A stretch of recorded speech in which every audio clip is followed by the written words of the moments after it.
What's going on, everyone? So the Los Angeles Lakers went into Golden State and stole game one, which is beautiful. They now have home court, which is massive. And if Golden State loses game two, that is it.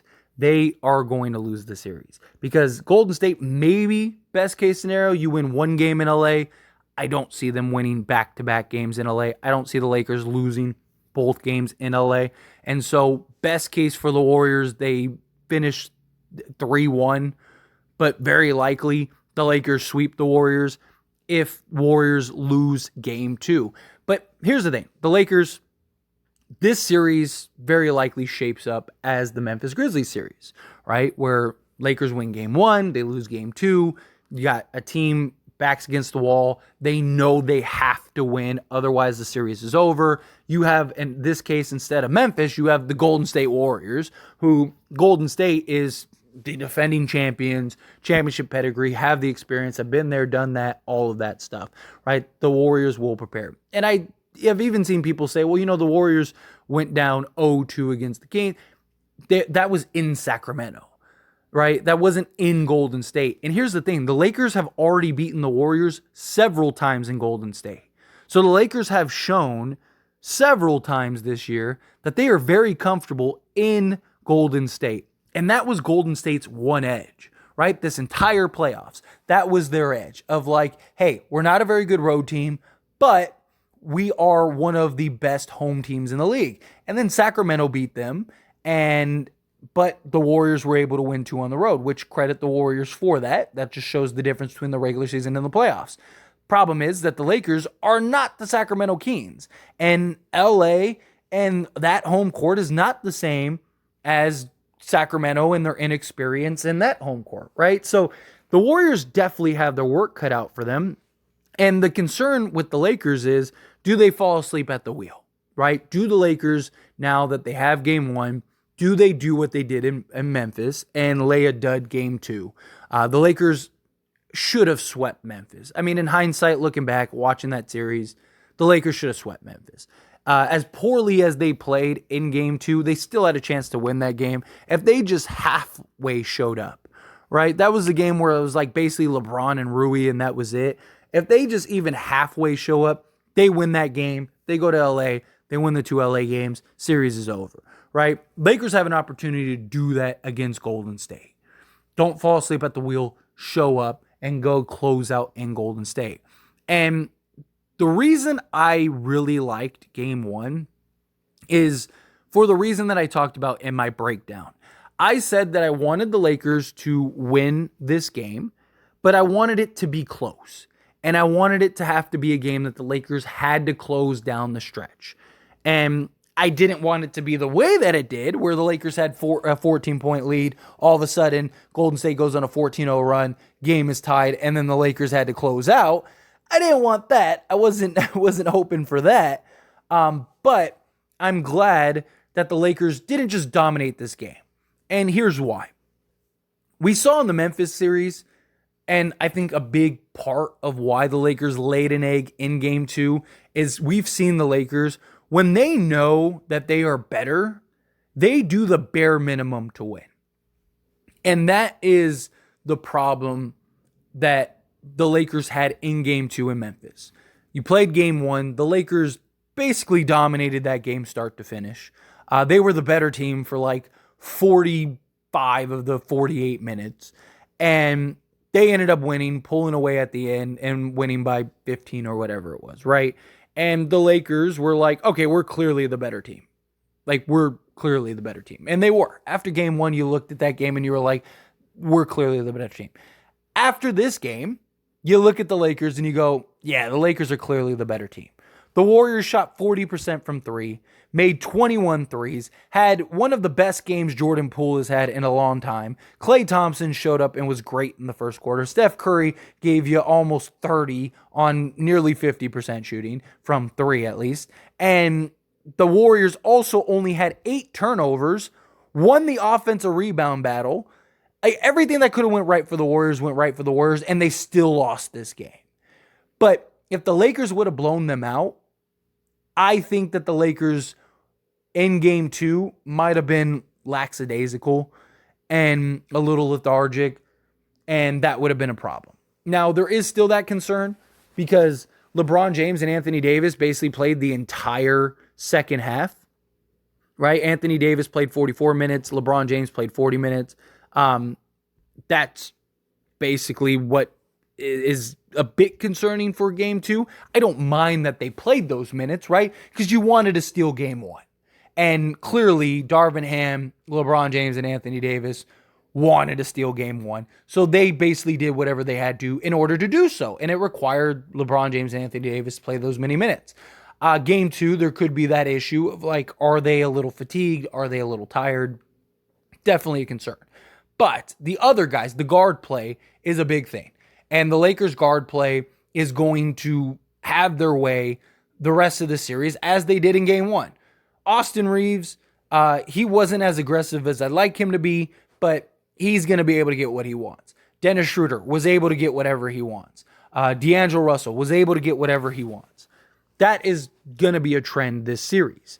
And my problem is that I think if the Lakers, like when the Lakers were up 14, if they would have just kept going and say they won the game by like 20, my concern would have been that the Lakers game two fell asleep at the wheel and just said, hey, we're the better team. We'll win the 2 home games. We'll go up 3-1.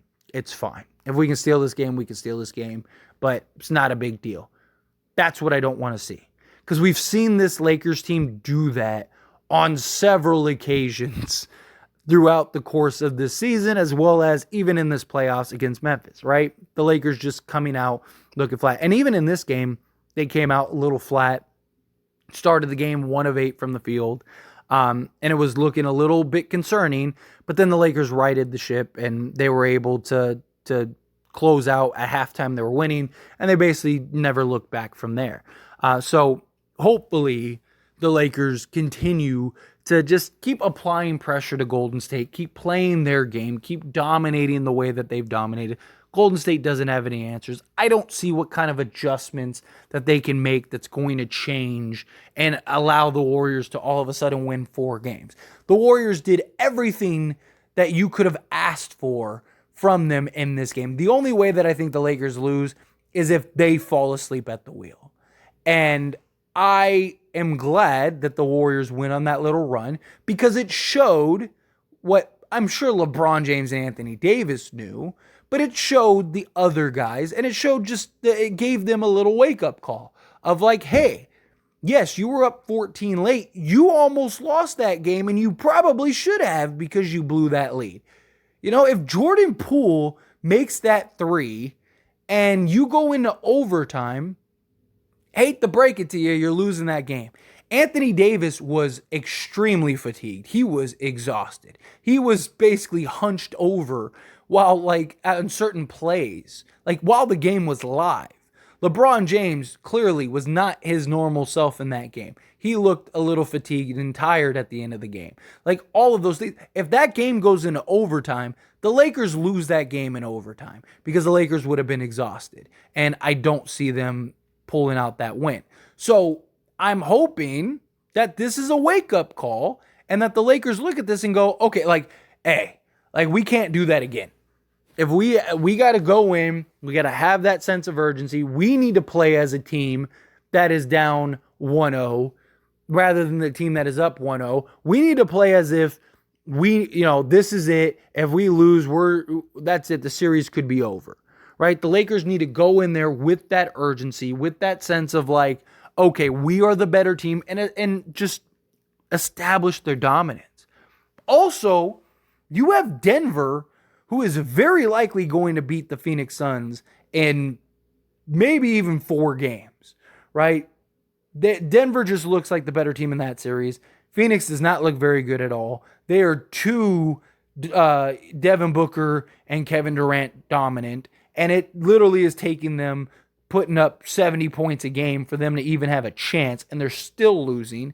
And now they just lost Chris Paul. I don't see Phoenix being able to win that series in any way, shape, or form. So the Lakers need to dismantle and close out the Warriors as quickly as possible. Ideally in 4 or 5 games. because very likely that Denver series is only going to go 4 or 5 games. And the last thing you need if you're the Lakers, even though as much as I think the Lakers match up to Denver, Denver is going to be a very good team. Denver is going to be a very tough team. And Denver is very likely going to get quite a bit of rest.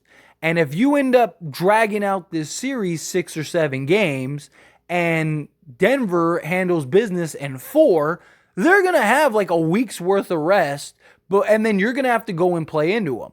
And like you saw with the Warriors, right? The Lakers got 4 days rest. The Warriors got like a day and a half.